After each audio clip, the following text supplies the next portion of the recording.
Hello and welcome back to the Academy of the Magical Art. This is part 2 of the video in which we discussed spirit traps, and today we are going to discuss a couple of different forms of spirit traps, in particular the spirit bottle. Now before we go any further, I want to note that I did receive a question in regards to the previous video, which was very simply, after trapping a spirit, what do you do with it? Now, this is something that probably should have been discussed in the last video, so I'm glad that it came up. It is very important when using a spirit trap, especially in a situation such as a home cleansing or a home exorcism where a malicious spirit has to be removed from the home because it is causing harm to the people within it, that you handle that object, that trap, with a great deal of care and consideration. Keep in mind that everything vibrates. Spirits are no exclusion to that, so when you place a spirit in a spirit trap, it might give off a reverberation through the object. So, to contain that, a lot of people will like to wrap them in black cloth or put them in a box that has been blessed, consecrated, and sealed to keep that energy one step further contained. Now, after that, I would personally recommend finding a place that is safe to store and or dispose of said object containing this spirit. A couple of preferences of mine would be finding a graveyard where I know that they're not going to be disturbed for at least a good long while, and burying them there. In doing so, asking the spirits present to guard over that object and guard over that spirit, that it is not able to cause anybody else harm. This will usually take place at the base of a tree, so that the tree itself adds this another further layer of protection. It's something to ground out that energy, purify it, and use it in a productive way, rather than it just sitting doing nothing. If you have access to a boat and a deep lake or river, taking them out to the river and dropping them down to the bottom, not necessarily a bad idea either. Sometimes this is not always an option, and we have to hang on to them for a while. So doing so carefully and safely is key. Now, having a witch bottle on hand, especially as a ward for your home, I feel is very important, and is also something that I feel is very important to have knowledge of for your own personal practice, the protection of your home. Now, witch bottles have a wide variety of uses, whether it's just to hang on the outside of your home to protect your home from wandering wary spirits, or to stand as a ward to protect yourself.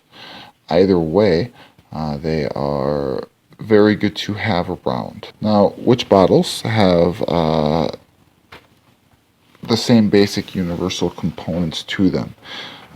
You want to have something on the outside of the bottle to keep that which is in.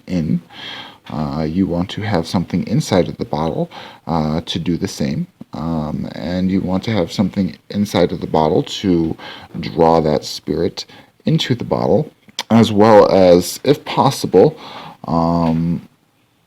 purging any energy that could be given off from it. So to do that, first, addressing the outside of the bottle. Now, a lot of people like to have decorative witch bottles. They want them to look pretty, especially because they're hanging outside or inside of their home. So put some thought into consideration and how you want to use this tool and how you want it to look while it is being used. Many people will use many different kinds of glass, whether it be green bottles, blue bottles, brown bottles, or clear bottles. Or some people will actually make like wind chimes out of bottles, and have a couple of them hanging as a wind chime that's actually a ward for the home. Pretty cool idea, I thought. However, on the outside of the bottle, I would strongly suggest and recommend placing some symbols and sigils on the outside to create an energetic barrier that spirit cannot pass through. There is a wide variety of protection symbols that can be used for this, so I'm not going to suggest any one in particular. You kind of got to go with what resonates with you. A person who practices Norse magic and works frequently with the Futhark runes is going to want to use a different set of symbols than somebody who might be following a Wiccan path. Go with what feels right and what resonates with you, first and foremost. Secondly, you want to put some things in the bottle, like I said.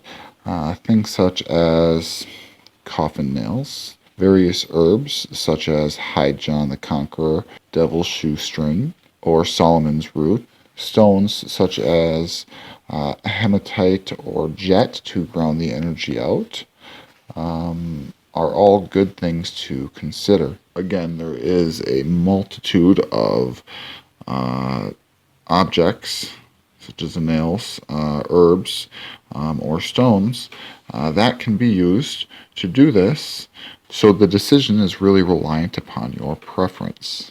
When using spirit bottles as a personal protection device, if you feel like you are coming under attack or there is a possibility of somebody trying to attack or curse you, it is not uncommon to use something from your person, hair, saliva, blood, or urine, being a couple of examples, so that that bottle vibrates with your personal resonance. And hanging outside of the home, if somebody does decide to have a spirit come your direction or just try to send energy in your direction at all, that energy will be drawn to the spirit bottle and not to you. I noted the woven cross that is oftentimes used out east, and those work off of the belief that a spirit, once it sees the end of a string, cannot stop following it until it reaches the other end. So following a thread used to make a woven cross could take a great deal of time for a spirit and distract it from its course. So these were a common practice. Kind of going off of that thought train, I like to also stick some kind of a thread outside of the bottle, kind of like a candle wick would work. So that the spirit passing by or trying to enter into the home will see the end of the thread sticking outside of the end of the bottle and follow it in, unable to escape.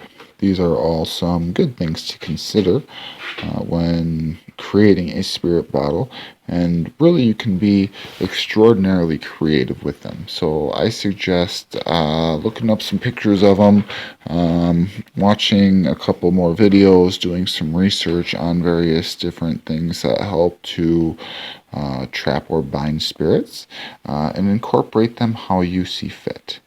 Again, if you have any further questions about this subject, please do feel to reach out with questions, comments, or concerns.